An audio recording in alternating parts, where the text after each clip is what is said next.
We are a national nonprofit that provides free virtual one-to-one college advising to eligible high school students across the country. Before we unpack what that looks like, it is my honor to introduce everybody here presenting today. First, me. Hi, I'm Karen. I'm the high school fellow recruitment manager here at Matriculate. I think about ways and strategies to reach more under-resourced, underrepresented high schoolers. I used to be a public school teacher in New York City. That's where I'm from. And that work really helped me see the importance of community programs like ours, like yours, perhaps, if you're also coming from an org, in guaranteeing holistic student success. I pass the mic to Julia. Hi, everyone. Good afternoon. I'm Julia Perkins. I'm the Senior Director of Student Experience at Matriculate. I have the honor of being able to support the work of our Student Experience team, who provides resources and support in addition to the advising that students receive while they're in Matriculate, as well as the work that Karen and her team does to recruit more students, like she said, who really need our resource the most. And that's why we're excited to have this opportunity to share our program with you all today. I will also be the person who's in the Q&A, so please encourage you to use that feature so that we can answer your questions throughout. Welcome. And we are over the moon to have Andrea with us. Andrea, why don't you go ahead and introduce yourself? Hi, everyone. I'm Andrea. I'm from Baltimore, Maryland, and I'm a former high school fellow and current advising fellow at the Columbia Barnard Fellowship. So I'm a sophomore at Barnard College, studying Spanish and Latin American cultures and psychology. Amazing. So we will give you a quick run through of our program. Afterwards, the majority of the time will be for Andrea to share her experience. So save your questions for her, keep those in mind. We wanted to introduce her now, and you'll hear more from her later. Okay, when we say Matriculate is a near-peer virtual model, that maybe you don't really understand what that really means. So I would like to explain to you, our core model uses the power of near-peer mentorship to guide and inform students to apply, enroll in colleges that best fit them academically, socially, financially. These institutions will ultimately help them to thrive on campus and graduate within 4 to 6 years. So our advisors, we call them advising fellows, they are trained college students who are passionate about education, educational equity. Many of them are alumni of our program, like Andrea here. They come from similar backgrounds as our high school students, and they're eager to hold the metaphorical door open for their peers coming behind them. Now, our high school students, we call them high school fellows. They're students who are typically top of their class and most at risk of undermatching. Once admitted, they are matched with an advising fellow, and they meet with them at least once a week, one-to-one, via FaceTime, Zoom, to cover key college application and financial aid steps. But also, this is important, they build close relationships and are able to talk candidly about topics beyond the tactical. For example, what it's like to attend college post-pandemic, what it's like to transition to college, attending college as a first-gen student, what's happening with their favorite musician. So these relationships are special. And since we were founded in 2014, we have had the honor of working with over 14,000 students, and this is growing.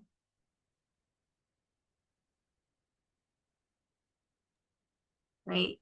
So while the number of students that we've served is significant, over 14,000 students across the country since our founding, we also want to make sure that what we're doing is working. So since class of 2018, we've had the opportunity to work with lead researcher Ben Castleman and his team at UVA to study the impact of our program on students, and have found through that study that Matriculate has statistically significant impact on both students' enrollment and their persistence at colleges. Given that our program is virtual, our emphasis and mission is to provide advising support to students who may not have another college access program in their community. So in the class of 2025, Our goal is to be working with over 4,600 students from all 50 states and US territories, with a special focus on providing advising to the most under-resourced, underrepresented students. So through our partnership with Bloomberg Philanthropies, we have a special focus on working with more first-gen students. Currently, our class is 74% first-gen. We're also hoping to increase the number of students from rural, exurban communities, and underrepresented students of color. In order to access and connect with these students, we and their families, we really value building community of programs, educators, and platforms that have a direct line and relationship with the students and families that would benefit from a program like ours. We've highlighted some of the partnerships that we've developed here, including Big Future and SCORE, which are platforms that allow us to directly connect to their users to provide advising. There's programs like Thrive and Let's Get Ready that share our application with scholars that they aren't able to serve.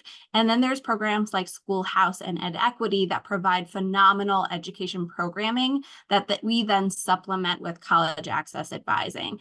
A small plug for you all, if you work with a program or a school, a district, an educator, whoever, and you are interested in learning more about how you might be able to partner with us to work with your students, connect with Karen. She'll have a little QR code at the end to meet with her, to reach out and to figure out how we might be able to partner together. Okay.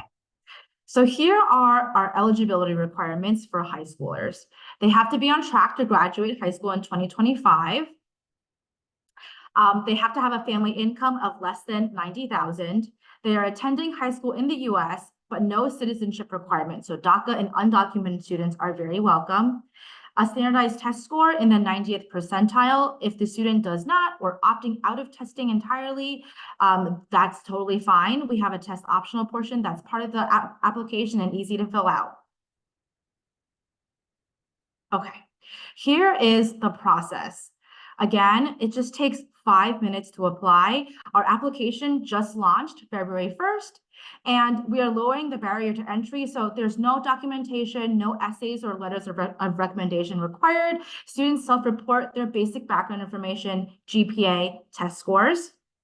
And then once the application is submitted, the team reviews the apps on a rolling basis each week. Students hear back from us in the week. So for this application cycle, we are accepting applications all the way until August 2024. And then once they are accepted, students become our high school fellows and they get matched with their advising fellow in the second week. So there's a quick turnaround. People love to hear that our pairing process is very intentional. We pair based on shared interests, intended majors, home states, hobbies, and more. One of the most exciting moments of the program is when students meet with their advisors. You might be asking, who are these advisors? Why and how are they qualified to work with my students? What's the benefit of the near-peer model? Our advising fellows, shown here, are current college students across the country. Many of them hail from these universities on the screen on the bottom here below, with supported Matriculate cohorts and fellowships. So advising fellows apply, interview, pass a background check, and complete 15 hours of training before they're ready to be matched. Once they get matched, advising fellows have monthly professional development around different milestones, such as financial aid, essays, and this all totals more than 40 hours. And then on top of that, advising fellows are closely supervised by Matriculate staff. One of the most valuable things is this one-to-one relationship building. Advising fellows tailor their session to whatever high school fellows need support in. And later on, you'll hear from Andrea, what this really looks like in practice, how maybe she still keeps in contact with her advising fellow and how she, as an advising fellow now, maintains these relationships with her own high school fellows. Okay, here's a glimpse into how the advising is structured. So high school fellows work with their advising fellow to develop a personalized session schedule. So this is a weekly Zoom call or a periodic text to check in, however often the high school fellow needs. We are proud of our strong curriculum. You'll see it here in a map form. There's 31 pieces an advising fellow walks through with their high school fellow. So you'll see preparing for tests, building a balanced college list, essays, financial aid, scholarships, and then at the end, preparing for college life, transitioning to college. This is a wonderful graphic showing the timeline milestones high school fellows are striving to meet during the college application process. Advising fellows support, check in, keep their high school fellow accountable for meeting all of these. Okay. The cornerstone of our free program is this near-peer relationship. But beyond that, we provide text reminders to meet major deadlines. We have a text hotline for questions. There's a Discord to foster peer community, monthly newsletters chock full of resources, and a checklist for the month, student guides or cheat sheets, such as requesting teacher recommendations, how to get application waivers, and monthly feedback surveys to get updates from the students. Obviously, the most exciting perk is getting the Matriculate t-shirt in our welcome kit. You'd be surprised how many students knock down our doors for those t-shirts. We get emails every day about them. They really are so super soft and really, really excited to be able to use that as a welcoming opportunity for our students who are virtual and are looking for that concrete way to connect to our program.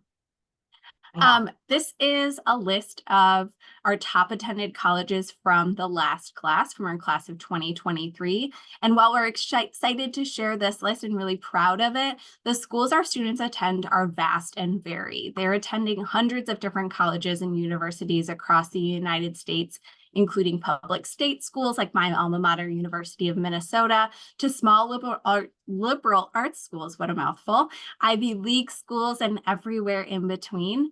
At Matriculate, it's really not about the name brand. It's about finding the school and getting accepted, but ensuring that it is a best fit school for our students, that they're finding a place that's going to support them academically, socially, and financially to eventually graduate in 4 to 6 years and then propel them into their futures and really think about what's next for them in terms of career. So we're really, again, proud of this list, but our focus is that best fit. Another highlight for us, thank you, Karen, is we wanted to share the scholarships our students have earned. While we think about financial aid from the schools in terms of grants and scholarships and financial aid direct from the institution, we also support students to apply to private scholarships like these full ride options to smaller scholarships that will all eventually fill their financial aid gaps. Last year, fun fact, 12% of the Questbridge College Match Scholars were recipients from Matriculate, and we're really proud of that as well. Thank you, Julia. Okay, and now the rest of the time, I'm so happy to hand over to Andrea. Andrea, why don't you, before people drop questions in the chat and ask, why don't you share your story, who you are, what brought you here, and what you're passionate about? Sure. Thank you so much, Karen. So as I mentioned before, I'm a sophomore at Barnard College, which is located in New York City, but I'm originally from Baltimore. I'm currently studying psychology and Spanish and Latin American cultures because I grew up speaking Spanish with my parents, who learned the language from study and living abroad. My mom's also Italian, so I heard that growing up, and I'm super passionate about language learning in general because I love how it connects others. As for psychology, I also hope to help and better understand others with that degree. And I grew up as a low-income student attending a private institution, which my dad taught at, and I also received a lot of scholarship and financial aid to attend. Which was really such a privilege and provided me a lot of opportunities, but also had some downsides because the demographic of students that attended there was a little bit different than me. For example, there wasn't a lot of scholarship education there, not a lot of conversations about financial aid, just because most of the students didn't really need to think about that when applying. So I originally heard about Matriculate through an email from the College Board. as we all know, super important to check your email during the college process, especially after you take the PSAT. So I was checking my email regularly and I saw the opportunity, and I applied for the purpose of one, scholarship help and financial aid application help, and also just for aid on navigating the college application process and college decision process as a low-income student.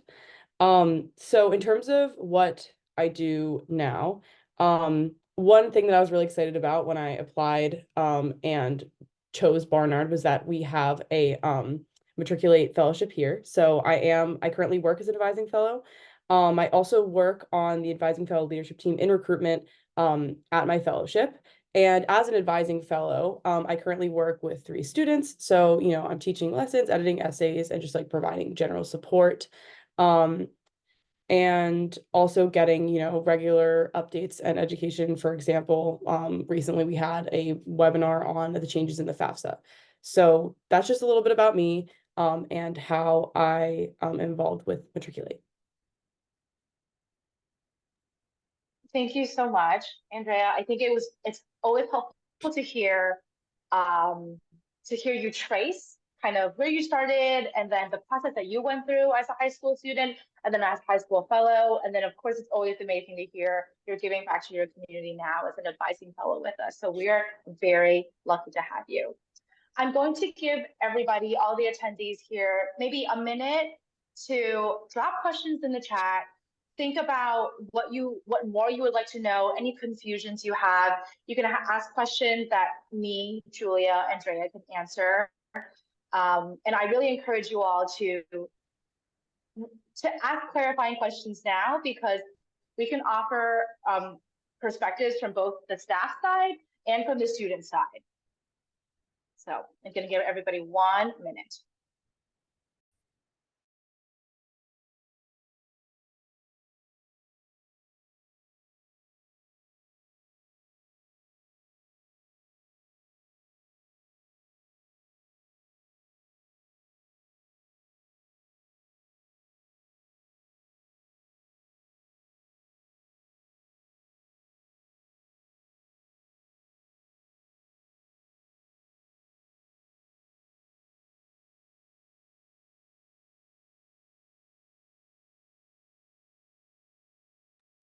We got to note that the chat is disabled. Actually, not the chat. Type them into the Q&A, please. Thank you. Yes.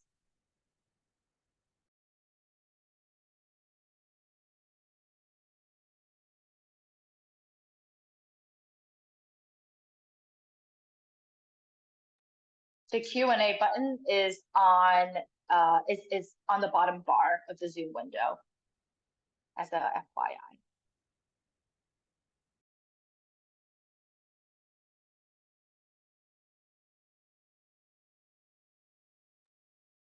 Okay, so I see some questions coming in. As we go through them and you come up with more, please feel free to drop more as we go along. So let's start with this question. The experience, Andrea's experience that kickstarted this all. When you were a high school fellow, so for you, Andrea, this would be, you were a junior in the class of 2022. What was the high school fellow application process like for you?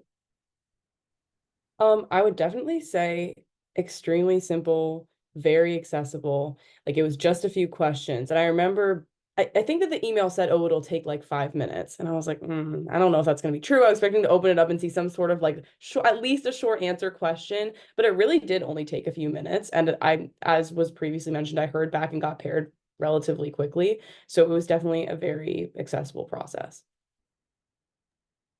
Okay, great.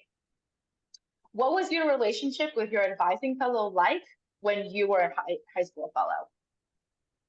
We had a really, really wonderful relationship. It was really close. Obviously, grew closer with time. We actually still text every so often now. I especially like to text her about like stuff with Matriculate. Like once I secured like a job on the advising fellow leadership team, I told her about it. And we definitely do catch up every once in a while.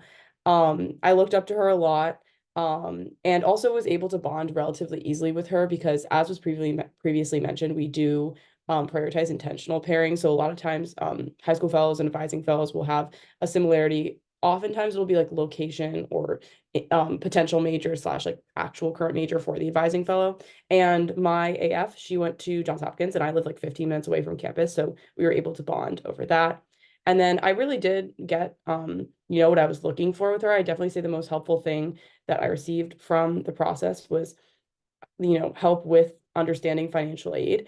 I'd say definitely one thing I'm so grateful for is I did end up at a best fit school. I love Barnard, and I'd say that with her help, I was able to understand that Barnard was a school that I could apply to, because I think that there's a misconception for a lot of students that schools, private institutions are extremely expensive. They don't give enough aid to low-income students. And so from her, I learned that it was a place I could apply to, a place that I could even consider, which is really, really wonderful. And then also she helped me a lot with reading my financial aid award letters, and budgeting for college as well. We have like a budget planner that I still use now. And also, as I mentioned, scholarship education, especially looking into some of those smaller scholarships, because those larger scholarships are amazing, but they're also super competitive. So she helped me a lot with those applications as well. Thank you for highlighting the importance of learning about financial aid language. It's very tricky to navigate, and also the importance of smaller scholarships. I 100% agree. Okay. How does Matriculate complement other counseling and advising high schoolers receive in school? Yeah, for sure. So, as I mentioned, in my case, I actually did have relatively individualized counseling because of the institution that I went to for high school. But overall, it provides a second source of support that's like a little bit more individualized, just technically because college counselors have a lot more students that they have to attend to, whereas the advising fellow is going to have a lot less, and therefore, might be able to get back to a text quicker, for example, than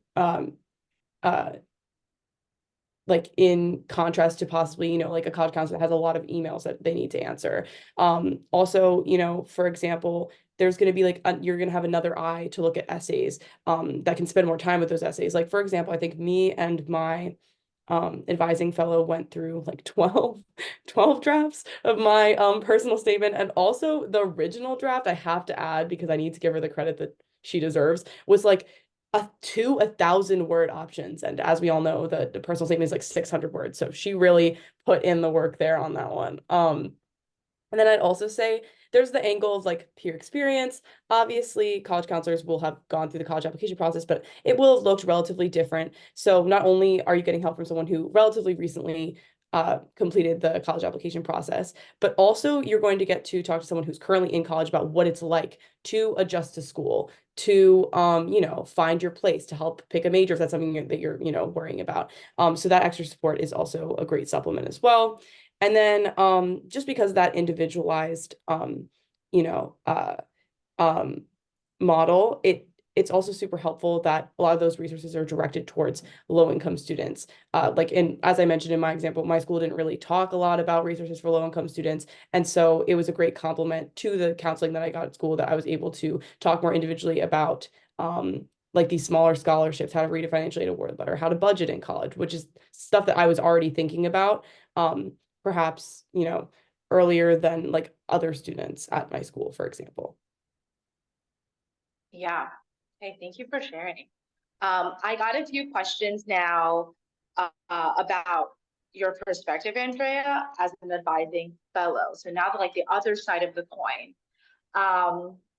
Can you walk us through what the advising fellow training experience was like from start to end? Sure. So overall, I'd say only great things. It's very comprehensive. And then also it's super accessible and from the ground up. As I mentioned, because I do also like work in recruitment, one of the first things that we will say to potential advising fellows is, please do not worry, it's no experience required. And obviously a lot of these students are coming in with their own experience of what it was like to apply to college, as a student. Some are not, because some might also have gone through different, more unique processes. Like for example, we accept international students as well. But I definitely say that it's super accessible, and they really give you all the materials that you need to be prepared and ready to help these students. And then also another really, really great aspect of the advising fellow training is how hands-on it is. Like one thing that we do a lot throughout training, and also that culminates in the final advising skills evaluation, is role playing with specific scenarios, which is super helpful because obviously, you know, when you're working with students, you're going to need to be emotionally supportive and prepared to respond in a kind and educational and also digestible way to a wide variety of student questions. And so the questions that we work with are also, they're very realistic. Like, for example, for my advising skills evaluation, I believe that like the scenario that I was put in was, oh, my student who was like the person who was doing, like conducting the interview, was role playing as the student, like was like, okay, I'm only applying to private like Ivy League institutions. And so I have to respond back to that in a kind and understanding way, and also providing succinct and understandable piece of information, in this case, for example, about like the balanced college list. So I think that that was super helpful as well, because really at the end of the day, like you are supposed to be a personal support to the student. So it's important that you know how to respond, as I've said, like in a kind of understanding way, and to a wide variety of questions, wide variety of scenarios. So yeah, I'd say it's definitely rigorous, as you know, was previously described, but it prepares you so well for these situations in action. Okay. Lastly, can you tell us what your relationship with your current high school fellows are and what a typical meeting looks like between you and your high school fellow? Sure. So as I previously mentioned, I currently work with 3 high school fellows, and all of those relationships are on a somewhat different timeline because the pairing was staggered, which makes sense. It's easier to, you know, start with one, then build on after that. So I got paired with the first in about like June, second in September, and third in October. So all those are on their own timeline. As I mentioned, they're all great. Definitely would say that some are going to be closer than others. And I think that something that is a learning curve a little bit is not expecting the same thing from every single student. Like, for example, I have, you know, one student that I'm working with, that, you know, we get caught up in the longest conversation at the beginning of our meeting. We text every single day about things that do not have to do with the college application process at all. And also, you know, when we were reflecting a little bit after like winter break about, you know, what she's gotten out of the program, she did say that she has gotten what she thinks will be a lifelong relationship, and also that she wants to continue building that relationship. So there's going to be students like that, which is absolutely wonderful. But it's also important, I found, to like understand that there's going to be students who are more there like strictly business. And obviously, that's completely okay and completely understandable. And I can still make sure I make efforts to get to know them. And as we've mentioned many a time, you know, this is an individualized program. So if a student, you know, kind of more so wants to focus on just like getting things done and isn't as much prioritizing a lifelong relationship, that's also okay. And maybe that'll change over time. So I'd say even, you know, and also just making sure that you're like patient. Like, you know, some students are going to be like a little bit more reserved. You know, some students might like struggle to turn their camera on at first, or, you know, it might be a lot of like, how are you? I'm good. And you have to just, you know, keep asking questions. And with time, it might be, I'm good. And that's a mini win. And like, you should definitely celebrate that. So I'd say I'm very happy with my relationships with all of my high school fellows. And yes, so in terms of the second part of the question, and what like a average meeting looks like. So it depends whether or not that we have a lesson, which is provided by Matriculate staff. We have a wide variety. But usually we'll start with like some time catching up. As I mentioned, depends on the student sometimes, and the amount of time. Like sometimes someone might have to go like exactly at the hour mark, and so we have to make sure that we aren't wasting a lot of time talking. Maybe like 5, it could be 20 minutes. It's been 20 minutes before. And then usually I have my HSF run through the week's goals that we set. And just like tell me how they went, like report back to me. And we'll like mutually reflect on that. Like, hey, like, oh, maybe we didn't get this thing done. Like, what can I better do to support you? Can I send you a reminder text? Or like, oh, great job completing this, you know, and how that all felt for mostly the HSF, but, you know, also for me as an advising fellow. And then we'll do a lesson if we have one, and usually like some further reflection on that. And then usually we'll schedule the next session, and I like to plan goals for the next week, whether we're meeting the next week or, you know, I'm just going to check in over text that next week. And in terms of like what contact looks like between meetings, like I said, it really varies by student. I have one student I text every single day, and I have some students that, you know, we like have scheduled time for me to send like a reminder that's good for them to help them remember to get their goals done for the week. And then often, you know, there'll just be like one-off questions that I will usually answer over text as well. Thank you, Andrea, for painting such a comprehensive picture. there are two programmatic questions. I'm going to hand those over to Julia. So first question, Julia, does Matriculate partner with school-based counselors to support students as an advising fellow, or is it primarily communication between the student and the advising fellow? That's a great question. And it's a two-part question. So one, it kind of reflects on what Andrea was sharing in her experience, that we have these incredible counselors who are already doing so much work with high school fellows. And so our program is really to complement that work. And so what we try to do with our students is really build them into the advocates for themselves, to go back to their counselors and ask for what they need and to give them updates. And so we as a program are providing those updates to counselors. What we are trying to do is build our high school fellows into confident self-advocates, because we think that skill will then help to translate to college when they're going to be on their own, so to speak, and need to have built those skills. And so we are working directly with the student, but also we are hoping to we're a very feedback-driven organization, more feedback from counselors about how we could build those direct lines to counselors in schools to better partner with them in collaboration and celebration of the students that we're working with jointly. So would love if offline there are any counselors on the call that have feedback about how we could do this better. We would love and welcome any of those suggestions. Exactly. I just put into the chat that actually we love building individualized relationships with schools and counselors. We have a lot of those. I meet with a lot of them. And then at the end, I will share my email and Calendly link. Okay, second programmatic question. How does Matriculate intersect with QuestBridge? This is definitely a question we get. A lot. Yeah, so I would say we don't directly intersect with QuestBridge, similar to the other full ride scholarships. And maybe Andrea, you could speak a little bit about how you work with your students and how you were influenced or not influenced to apply to QuestBridge. It's just one of the many scholarships that we provide to students, similar to Posse, to Gates, to Jack Kent Cook. We offer it as an option. We promote it to our students, but also we want to make sure that it's a good fit for our students. And so we will say, here's QuestBridge, here is the parameter that you need to be committing to in order to feel confident that this is a good pathway for you. As many of you know, it is a commitment from the onset to enroll at these schools. And so we want to, again, make sure it's a good fit for our students. And if it's not, great. We have tons of other ways that students can secure financial aid and want to make sure that they're picking the pathway that fits them and their goals. Andrea, do you have anything to add about your experience directly? Yeah, sure. Well, obviously I agree and like reiterate everything you said. Usually how we like propose it to students is we have like a lesson called like big tuition scholarships, and then we have like another one about smaller tuition scholarships. And so how like I walked through the first lesson with my students was just, like, let's take a look at these. And then we watched like a few videos about them, like testimonials from students. And then we would take a look and see if they were eligible for each one.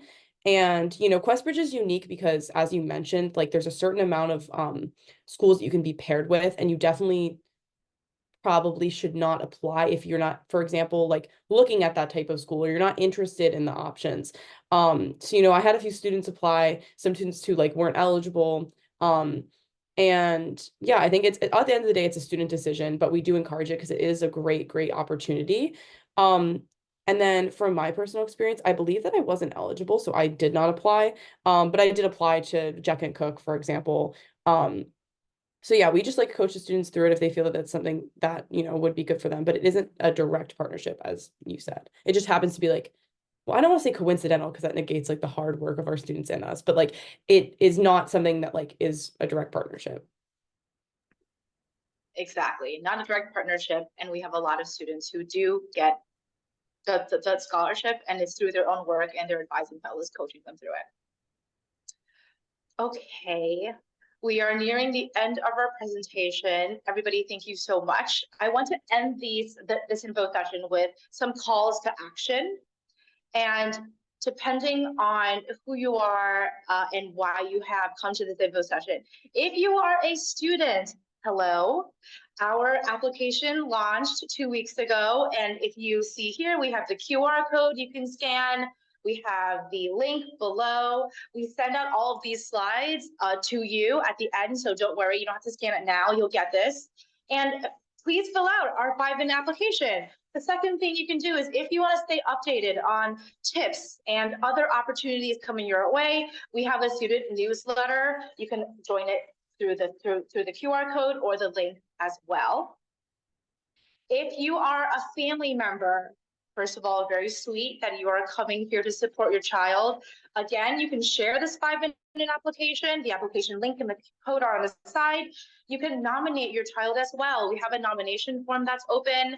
This form is open for all family members, for counselors, for teachers, student administration, school administration, orgs.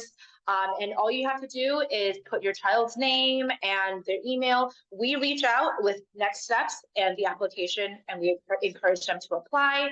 And then lastly, we have a flyer for class of 2025. You can download this flyer and share it with your friends, with your child's school, with any social groups that you are a part of. And if you are a counselor, again, similarly, you can share the 5-minute application in an email in the blurb. You can nominate your students. So we have a lot of counselors who will nominate classes of like their honor students or students in their AP classes. They'll share the application link with advanced courses teachers and ask the teachers to kind of disseminate this application to their class. And lastly, again, with the flyer, you can print it out, hang it on your door, or make copies for students, for colleagues. These are just some ideas. And lastly, if you are an org, hello as well. Similarly, you can share the application in an email blast, in a newsletter. You can join our community newsletter. We send out a monthly newsletter highlighting what happened, highlights from the last month, things to look forward to, and we always make sure to include a student spotlight, so a student that we just want a spotlight for the month. And lastly, with the flyer, you can include that in your email blast as well, or in your newsletter, in your messages to students. Okay. Quick note that on the other side of things, we love to, train, to receive, to accept college students who are interested in a leadership experience, a mentorship experience in professional development. And so if you have alumni or you are in networks with college students, feel free to share Matriculate with them as well to become an advising fellow. So we have information on our website here at matriculate.org, or you can reach out directly to Teak, my amazing colleague. They will get you set up with all the information you need. And lastly, of course, thank you for your time. Thank you for your interest. Here I have my email. I have our social media, Instagram, Facebook, LinkedIn, and this QR code right here is a Calendly link where you can meet with me for 30 minutes and we can talk about how we can, partner together or work together to get Matriculate out to more of your students. Okay. Thank you, everybody. I will share the recording and the slides with you after this. And everybody, please have a wonderful weekend. Bye-bye. Oh, Isabella, did you have a quick question? Actually, this is a webinar. Isabella, if you have a question, please email me at kdo@matriculate.org. I just put my email in the chat and I'll get back to you immediately. Andrea, thank you. Thank you, everybody. Thank you. Bye.